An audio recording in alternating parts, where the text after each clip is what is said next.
Next up, Scott Martin, FLW Forest Wood Cup champion. Scott, how's it been fishing the opens? It's been good. It was kind of an abbreviated beginning of the season, and then we had the COVID thing hit and kind of disrupted everything. So it's kind of 2 seasons in one, but it feels good to be back out here. You know, it's the biggest thing though with tournament fishing is when you don't do it for a while, you're not used to making those tournament decisions, and so you know you kind of got to get serious this week. I mean, it's all about making the right decision, especially on a lake like this. Like fishing for 2-pounders as opposed to like 9-pounders? Right. Okay. Yeah, exactly. I got to find hammer holes, dude. Hammer holes. You got to have 2 hammer holes up shallow, 2 hammer holes out deep. That's all you need? Well, I'm just being optimistic. I can find 2. So, since you're fishing the opens this year, do you have any goals you want to try to achieve?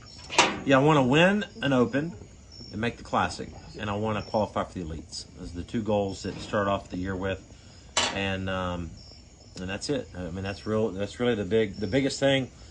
Believe it or not, the biggest thing is to win the classic. But to do that, obviously, I got to win a tournament, and then hopefully, if I win a tournament in the process, I'll qualify for the elites. So that's kind of my theory. Cool deal. Changing it up, going to social media. Mm-hmm. You have a huge social media following from Facebook to YouTube. You kind of really kick-started the whole YouTube fishing scene. What made you want to get into YouTube? And it's already grown so huge. How big do you want it to get? So my second passion is producing TV and just having fun with it and just creating content. And with the TV show is awesome. We still have that, but that's only 13 episodes a year. So like I fish a lot, and I'm like, there's all these great trips I go on that we need to capture. And so YouTube was the best platform at the time, you know, to put those episodes. And then from then it grew into something pretty special with the tournaments and everything else. So that's kind of how it all started. Really, it was just for my personal want to make more content, you know, and just go on these cool fishing trips and be able to show people. Cool deal. Appreciate you doing this. Anybody you want to thank, shout out? I'd like to thank Andrew Upshaw for all the support he's been giving me. Very one. Yes. And Castledine for just showing up today, because we actually didn't even think he was even going to make it. You know, we've been here a couple days now. We all been saying, where's Castle Rock? And Hallman for being the man. Boomer! That's right, Sooner. Yeah. And big shout out to McCoy and his new boots. Awesome. McCoy and his new boots. That's it, just my new boot.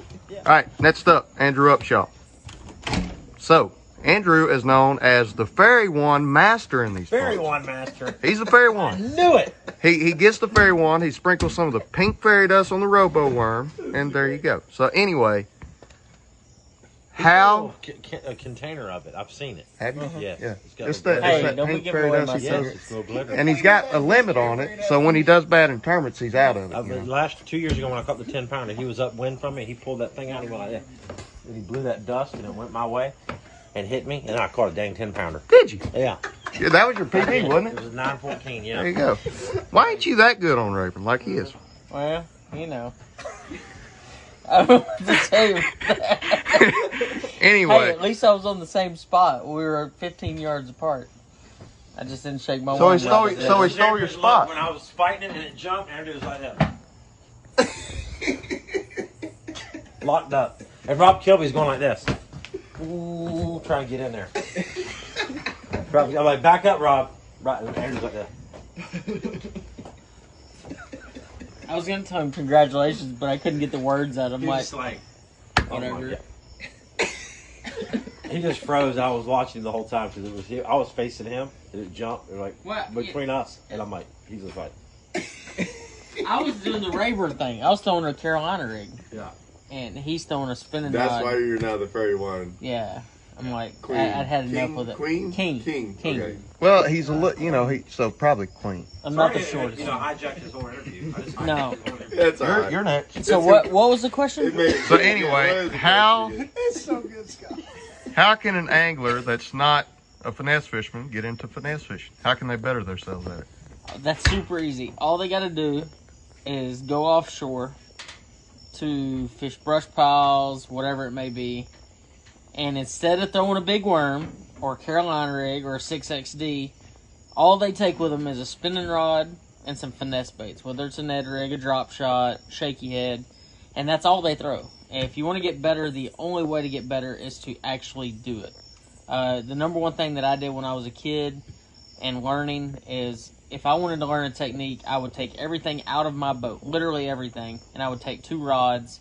And in the case of finesse fishing, I'd take 2 spinning rods and some baits, and I would make myself fish that way. Even though I knew I wasn't going to catch big ones and I wasn't going to catch maybe not even a lot of fish, it forced me to learn how to do those techniques.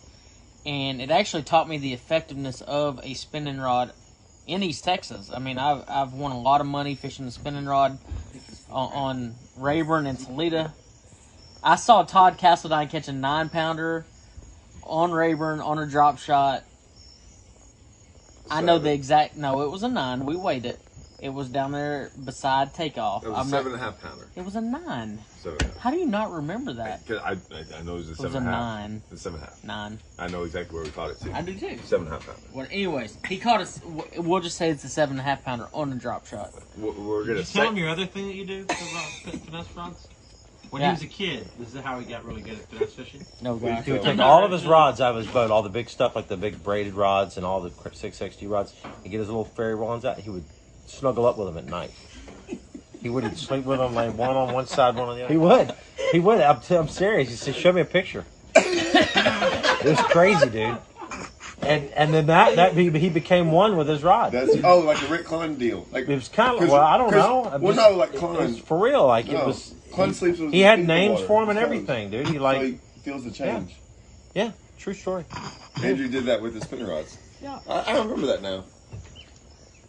Well, if you ever wondered how I got good with the spinning rod, there you go. The secret is out Secret's now. out. So there you go, guys. Everybody, how it's going? Just a quick little interview. Got a pretty special little deal planned thanks to Todd for hooking me up on this. So the opens are here and it's fair game. Fishing hasn't been too good. Late's been dropping a lot. So Todd, do you think with the late dropping, do you think that's going to affect everything? I want it to drop. I always want it to drop this time of year, never actually rise. Will it affect some things? It might actually affect some things. It'll probably affect some of the grass. Like I said, normally it should make everything better. But I think there were some fish really, really shallow, like less than a foot. So it might actually affect some of those. Other than that, like I said, I want it to drop. I always want it to drop this time of year. So I'm hoping it gets better. I honestly don't think I don't think it's going to matter. I think the only thing that can make fishing better is a front or some really nasty weather. If it stays like it did today, I think everyone's in for a very, very tough event. I think there'll always be a couple guys that it won't be as tough for, but I'd say 90% of the guys it's going to be a very, very tough event if it stays like it is. Awesome. Going to another question that has pretty much nothing to do with how the late's fishing. You, Upshaw, Hallman, you got a big group going. You guys all travel together on the open circuit. How is it traveling as a group with everybody? I've traveled with Hallman for up to close to 13 to 15 years. So yeah, me and Hallman met about 13, 15 years ago on Falcon. And so we've kind of stayed together here and there for that long. So that's not a big deal. I've known Andrew for almost 13 to 15 years as well. We have stayed together. I've actually stayed at his house a couple times. Mm-hmm. So that was all easy. Scott, surprisingly, and I say this because Scott comes with things that most people don't come with. He comes with camera crews. He's got his son over here. Entourage. He's got Billy. I was interested to see how that was going to work. I wasn't worried about it a bit, but I was kind of like, and this is going to be interesting. After the first tournament, I know me and Hallman talked. We were like, oh my gosh, this is going to be easy. Because it was really, really laid back. The camera crew, like how the camera stuff worked and how he did his shows was super easy. So it was after 2 days after the first event, we were like, this is going to be a piece of cake. We actually enjoyed it. So I haven't been here a lot for this event. And I kind of I kind of fell out of place that I haven't been here because like I'm now used to everyone being here. So, oh yeah, there he is, McCoy. I'm not used to McCoy, but he's got some sharp boots. He's got some sharp boots going on right now. That's his first pair of cowboy boots, guys. Look at those. And he is a straight up Yankee, but he's got some cowboy boots on. Good job, McCoy. So it's been pretty fun. I've really enjoyed it. It's been, I mean, I think we all agree, like it's been about as easy as I could imagine, actually. All right, next up, Bradley Hallman. Pretty much says it all, Bradley Hallman. So you got a new bait out with Big Bite Baits called the BFE. Yep. So let's touch on that real quick. How did all that come about? Big Bite approached me about designing a bait for them. They kind of had a marketing idea with the YouTube and stuff that we're all doing to kind of see how we could launch a bait. And I had never designed a bait, so I needed a lot of hand holding through the process. It was a learning experience for me as well as them. They really did hold my hand through the whole deal. Matt Pangrack, that works with Bass Talk Live. I do a lot of stuff with them on the show with Mark Jeffries and Matt. Matt really kind of helped keep me online where I didn't kind of lose my focus. And basically I was given free range to design any type of bait I wanted, plastic bait, for Big Bite. And me being me, flipping my entire life, if I was going to make a bait, that's really what I wanted to make.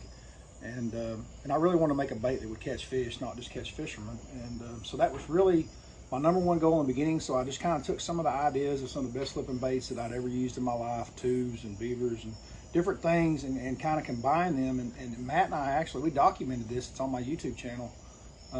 We went up to a Oklahoma City tackle store called Lucky Lure. It's the biggest one in the city.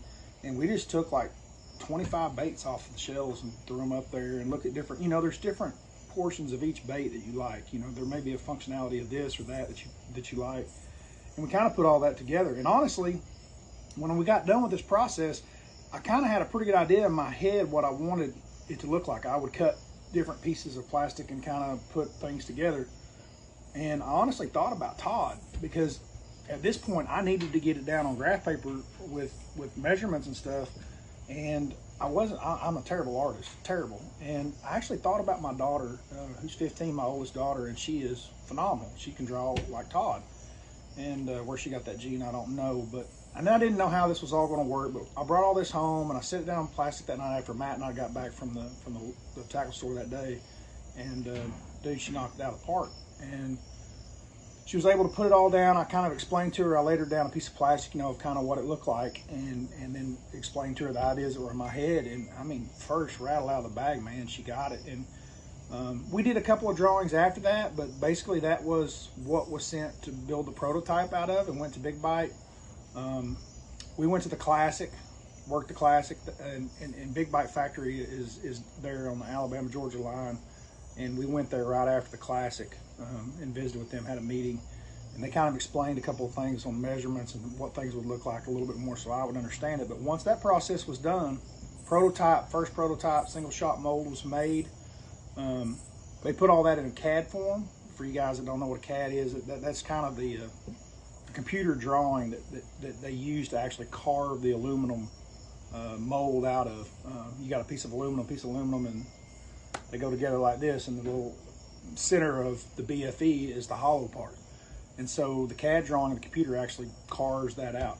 And we did the prototype. We went through 2-3 prototypes, testing. They would make it, send it to me. We'd fish with it a little bit, and we'd make some changes, and then that's pretty much how it came about. And like I say, if you really wanted to see it, I did. We documented the entire thing. It's on my YouTube channel, how to design your own fishing bait. Awesome.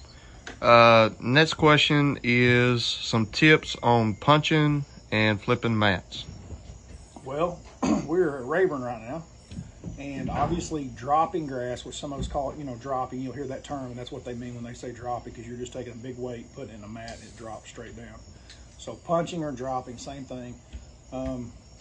It's really tough here. There's a lot of grass here right now, but the bite is extremely tough. And I would say that right now, just keeping your nose to the grindstone and keep doing it where you don't get pulled away. It's what I'm trying to do this week during practice, is not to get distracted by dock talk and my roommates and everybody that are catching fish different ways and get sucked into doing something else and just keep that flipping stick in my hand. It's a way to catch big fish, guys. I mean, the biggest fish in the lake, just like Denny Brower said 20 years ago, live in the thickest, heaviest cover on the lake. And right now we're on Sam Rayburn that has giant bass, and the lake's 3.5 foot low, and the thickest, heaviest cover on this pond is that hydrilla.